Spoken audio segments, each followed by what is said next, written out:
Mesdames, Messieurs, bonsoir. Bienvenue à toutes et à tous dans cette session d'information sur la télévision Labari en ce dimanche 7 juillet 2024. L'actualité, vous le savez, reste dominée par la création hier ici à Niamey de la Confédération des États du Sahel à l'issue du sommet organisé par les 3 pays membres de l'Alliance des États du Sahel.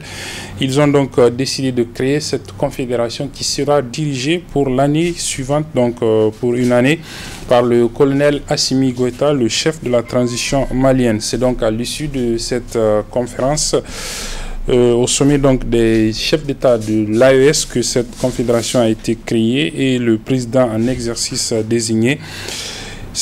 Tout cela a été dit à l'occasion donc du communiqué final, ou plutôt de la déclaration, dite déclaration de Niamey, qui a sanctionné les travaux qui sont déroulés hier au niveau du Centre international de conférence Mahatma Gandhi. Je vous propose donc de suivre à nouveau la lecture de cette déclaration dite de Niamey, faite par le ministre nigérien en charge des Affaires étrangères, Bakary Yahou Sangaré. Nous, chefs d'État du Burkina, de la République du Mali, de la République du Niger, membres de l'Alliance des États du Sahel, AES, réunis à Niamey le 6 juillet 2024 à l'invitation de son Excellence le général de brigade Abdourahmane Tani, président du Conseil national pour la sauvegarde de la patrie, chef de l'État, pour le premier sommet des chefs d'État en vue d'adopter des instruments juridiques de la Confédération AES.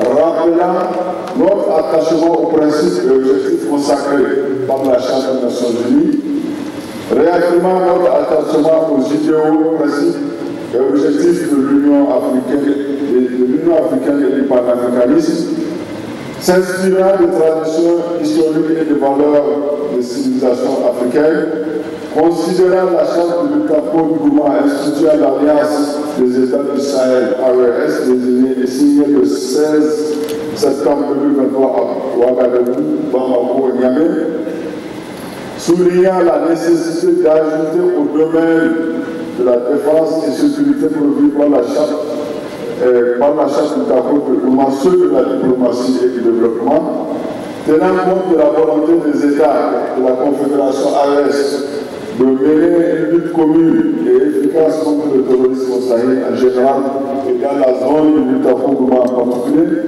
résolu de procéder à la refondation de nos États en se basant sur nos valeurs historiques, socio-culturelles pour l'émergence d'un type nouveau de citoyens pour la promotion d'une gouvernance vertueuse au service des intérêts exclusifs de nos populations, soucieux de créer un espace souverain de sécurité, de paix et de prospérité, d'intervenir d'assurer un développement durable en mettant en œuvre des politiques économiques et sociales endogènes basées sur nos propres ressources et un partenariat respectueux de notre souveraineté, réaffirmant notre attachement à un multilatéralisme inclusif, respectueux de la souveraineté et des intérêts mutuels de nos États, en vue de contribuer à la paix et à la sécurité internationale, à la justice et au développement, résolu à coordonner notre action diplomatique en vue d'unir nos positions et de parler d'une même voix sur la scène internationale, avons décidé sur l'alignement de la création de la Confédération des États du Sahel, AES. Décidons de doter la Confédération des instruments propres pour le financement de notre politique économique et sociale. Décidons de mettre en place des mécanismes visant à faciliter la libre circulation des personnes, des biens et des services au sein de l'espace AES. Adopté à Niamey le 6 juillet 2024 pour le Burkina Faso, le président du Faso, chef de l'État, le capitaine Ibrahim Traoré, pour la République du Mali, le président de la transition, chef de l'État, le colonel Assimi Goïta, pour la République du Niger, le président du Conseil national pour la sauvegarde de la patrie, chef de l'État, le général de brigade Abdourahmane Tani. Toute autre chose à présent avec le dernier vol des pèlerins, dernier vol retour donc des pèlerins nigériens au Hajj de cette année. Un vol qui a atterri hier samedi à l'aéroport international Diori Hamani de Niamey avec à son bord les pèlerins, mais aussi les responsables en charge de l'organisation plutôt réussie cette année de ce Hajj 2024. Il s'agit notamment du commissaire à l'organisation du Hajj et de l'avionnaire, le directeur général de la compagnie Niger Airlines. Le résumé de cette activité avec nos reporters Ibrahim Abdou et Boubacar Ibrahim. Sans embâche et sans désarroi précis côté transport, voilà comment l'organisation du Hajj édition 2024 a eu lieu au Niger. À bord de cet avion, le 20e et dernier vol charter, 364 pèlerins constituant le dernier lot des Nigériens à la Mecque pour le Hajj. Le Hajj, comme on le dit toujours, c'est le 5e pilier de l'islam qu'il faut accomplir quand on a les moyens. Comme on dit. Donc, le déroulement du Hajj à partir d'ici, vous savez que le Niger a signé avec l'avionnaire Niger Airlines qui a bien respecté ses engagements, malgré un peu de retard qui s'est eu, c'est un truc de décalage avec, vous savez, la compagnie Flyadil qui au niveau d'Arabie Saoudite aussi a des engagements quelque part. Il faut au moins faire ça. Le Coho, Flyadil, Niger Airlines, vraiment ils ont respecté leur engagement. Depuis le 21 juin, date marquant le début du processus, il a fallu une opération sans interruption aucune pour finir en moins d'une vingtaine de jours. Un exploit qu'il faut mettre à l'actif de la compagnie privée des droits locaux Niger Airlines. Merci, c'est un sentiment de joie et de satisfaction qui nous anime. Parce que quand on a vraiment pris des engagements et qu'on les a honorés, surtout à temps, en respectant le planning qu'on a donné aux plus hautes autorités de ce pays, vraiment on ne fait que manifester des sentiments de joie et de satisfaction. Mais nous remercions le Tout-Puissant Allah. C'est lui qui nous a orientés, nous a guidés, nous a accompagnés tout le long de ce processus. Nous ne sommes que des exécutants. C'est Allah qui a tout programmé et c'est lui qui nous a accompagnés, c'est lui qui nous a guidés, c'est lui qui nous a orientés et nous le remercions. Nous remercions également les plus hautes autorités de ce pays, particulièrement le président de la République, le général Tchani, son premier ministre et son gouvernement, les membres du CNSP, bref, toute la population du Niger qui ont eu confiance à l'expertise nationale. Alhamdulillah, vraiment le Niger a fait confiance à ses filles et ses fils. Et Dieu merci, nous pensons que nous avons été à la hauteur de cette confiance placée en nous. Nous avons le sentiment d'avoir relevé ce défi. Du côté du commissariat à l'organisation du Hajj et de la Umrah, le résultat étant que l'on se lance déjà dans les perspectives futures. Nous estimons que dans le cadre de l'humainement humain, tous les efforts ont été déployés dans les règles de l'art pour que les rites du Hajj, l'organisation du Hajj soit une relative réussite dans le cadre de l'humainement humain. Le calendrier du Hajj 2025, assez rapidement.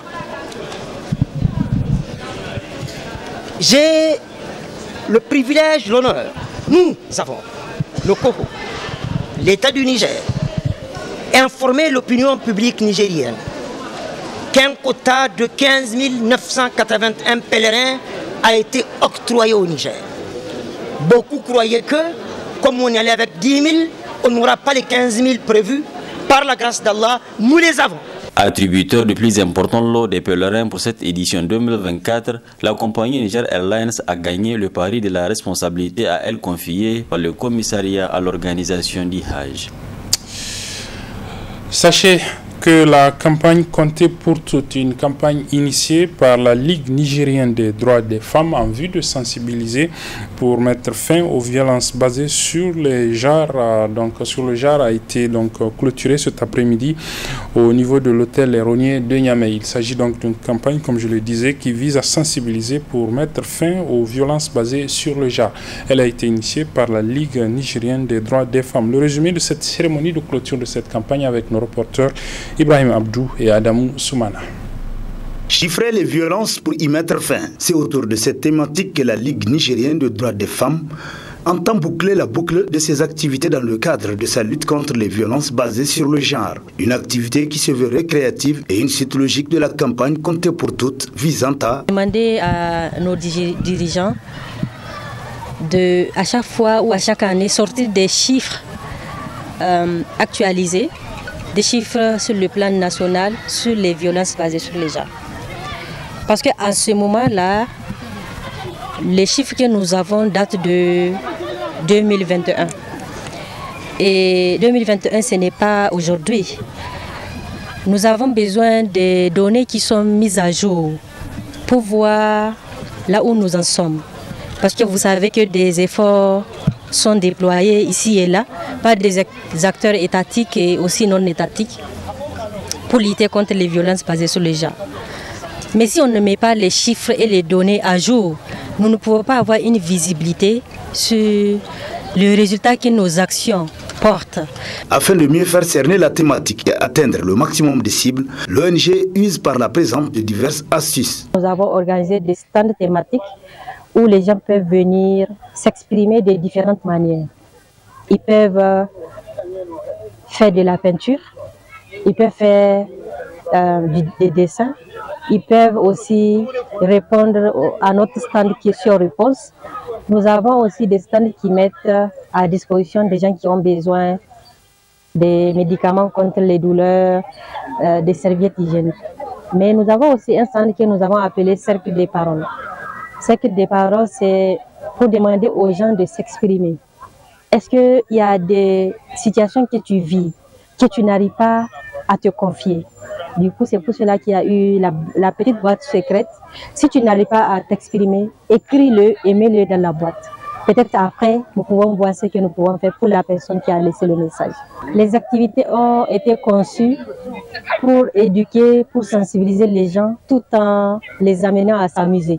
Vous avez vu, il y a différents jeux qui sont là, mais c'est aussi des jeux éducatifs qui vont permettre à ce qu'on puisse sensibiliser les gens pour que les gens puissent comprendre nos thématiques et aussi le sérieux des questions que nous avons. Ainsi, c'est dans la gaieté de cœur que ces jeunes filles et garçons se retrouvent à travers ce cadre convivial pour dire à leur façon stop à la violence basée sur le genre et à ses victimes qu'elles ne sont plus seules. Voilà, c'est sur le résumé de la fin de cette campagne Compter pour toutes que se referme cette édition, mesdames et messieurs. Merci de l'avoir suivi et très bonne suite des programmes sur la télévision.